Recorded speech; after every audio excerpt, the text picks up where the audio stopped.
Hello friends, तो आज हम बात करेंगे टाइम पास वाले प्यार के ऊपर। टाइम पास वाले प्यार के ऊपर कृपया पूरा सुनिएगा और समझिएगा, आपके दिल को छू जाएगी आज की यह बात। तो बात कुछ इस प्रकार से है, टाइम पास वाला प्यार किस प्रकार का होता है आज हम ये जानते हैं और जानेंगे कि टाइम पास वाला प्यार किस प्रकार होता है। आजकल का प्यार किस प्रकार का होता है, टाइम पास वाला प्यार किस प्रकार का होता है, आज हम इसके बारे में चर्चा करेंगे। तो टाइम पास वाला प्यार एक ऐसा संबंध होता है जो एक कम समय के लिए होता है।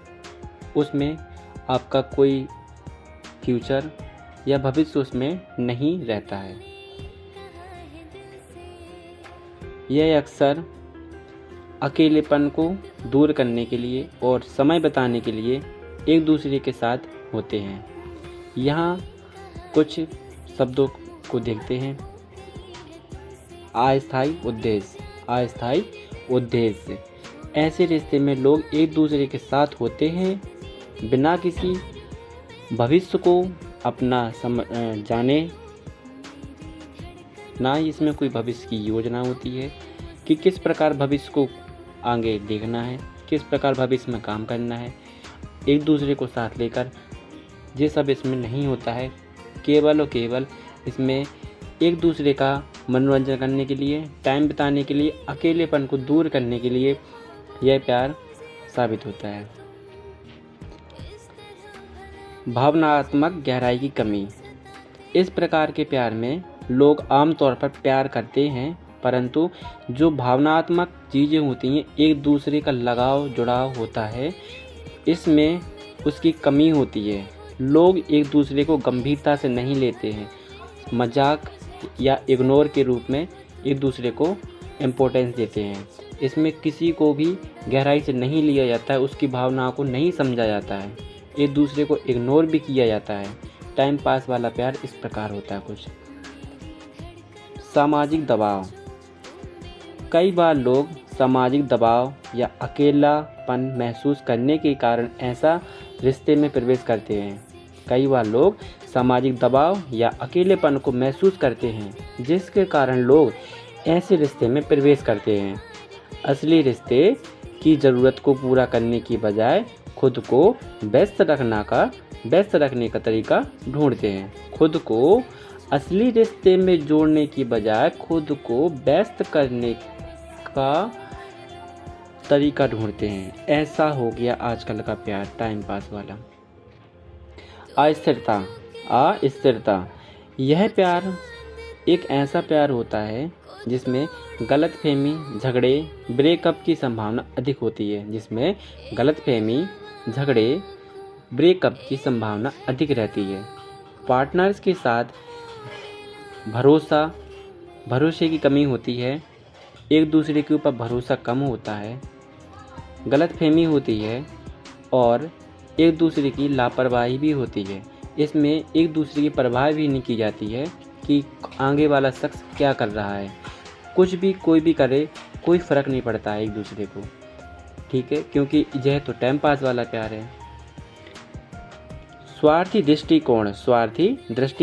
इस प्रकार के रिश्ते में लोग अक्सर अपने स्वयं के हित को प्राथमिकता देते हैं। दोस्तों, इस प्रकार के प्यार में जो एक दूसरे के लाइफ पार्टनर होते हैं, लाइफ पार्टनर तो नहीं उसको कहा जा सकता, टाइम पास के लिए होता है, कुछ समय के लिए रहता है, उसको लाइफ पार्टनर उसको कहते हैं जो आपकी लाइफ को अच्छी तरीके से बिताएं, जो आपकी लाइफ में आकर खुद को सुकून महसूस करे और आपको सुकून महसूस कराए। एक दूसरे को समझे और एक दूसरे की भावनाओं को देखे, समझे उसको, एक दूसरे का लगाव को, ठीक है, तो वो कहलाता है लाइफ पार्टनर।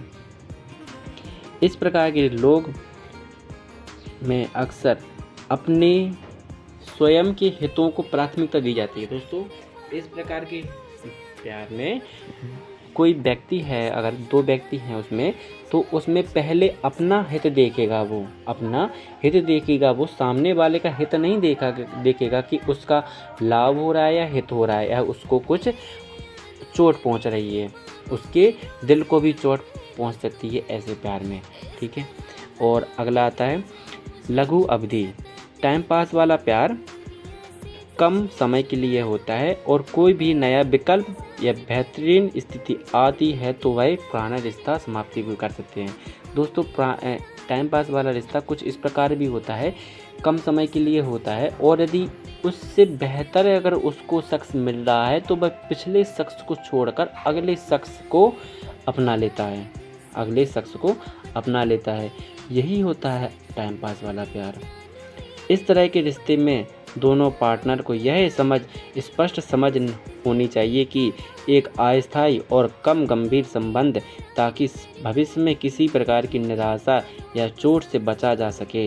दोस्तों कम उम्र के लोग अक्सर प्यार की झांसे में फंस जाते हैं और अपने मनोरंजन और अपने टाइम पास के लिए एक दूसरे से संबंध बना लेते हैं, जो कि आगे चलकर उन्हें काफ़ी नुकसानदायक होता है। तो दोस्तों सभी लोगों को यह सोचना चाहिए कि आगे आने वाला समय हमारा भविष्य खराब हो सकता है और इससे मुझे बचना चाहिए। दोस्तों सभी की शादी एक समय पर सभी की होती है, परंतु शादी से पहले ये सब करना उचित भी है और अनुचित भी है। तो अपने भविष्य को देखते हुए अपनी कामों पर ध्यान दीजिए। दोस्तों इसी के चलते हम आपको एक कविता सुना रहे हैं कहानी के रूप में, तो ज़रूर सुनिएगा क्योंकि आपको ये कविता आपको दिल छू जाएगी। तो एक दिन मैना और तोता एक पेड़ की डाली पर बैठे थे। तो मैना तोते से बोलती है, तुम मुझे छोड़कर कभी चले तो नहीं जाओगे? तोता बोलता है, मैं अगर चला जाऊं या उड़ जाऊं तो तुम मुझे पकड़ लेना। तो मैना इसका जवाब देती हुए कहती है कि मैं तुम्हें पकड़ तो लूँगी, परंतु मैं तुम्हें फिर पा नहीं सकती। यह सुनते हुए तोता की आंखों में आंसू आ जाते हैं और वह बहुत ही ज़्यादा इमोशनल भावुक हो जाता है और वह अपने पंखों को तोड़ देता है और वह तो मैना से कहता है कि अब मैं हमेशा तुम्हारे साथ रहूँगा, क्योंकि मैं अब उड़ नहीं सकता हूँ। जो तुम पास रहोगे तो हम भी पास रहेंगे आपके, हम कहीं नहीं जाएंगे तुम्हें छोड़कर, हम हमेशा साथ रहेंगे। एक दिन का समय है जब काफ़ी तेज़ तूफान आ रहा था, काफ़ी तेज़ तूफान आने वाला ही था कि मैना उड़ने लगती है और तोता बोलता है, मेरी वजह से तुम मत अपनी जान गंवाओ, तुम उड़ जाओ। इतना कहते हुए मैना उड़ जाती है और कहती है, अपना ख्याल रखना। फिर तूफान इतनी ज़ोर से आता है कि सब कुछ नष्ट हो जाया करता है। फिर तूफान चले जाने के बाद मैना तोता के पास आती है और देखती है कि तोता तो मर चुका था। यह देखकर मैना के आंखों में आंसू आ जाते हैं और वहाँ तोता के पास वाली डाली पर लिखा हुआ था, काश वो एक बार तो कहती, मैं तुम्हें छोड़ नहीं सकती, तो मैं शायद तूफान आने से पहले ही मर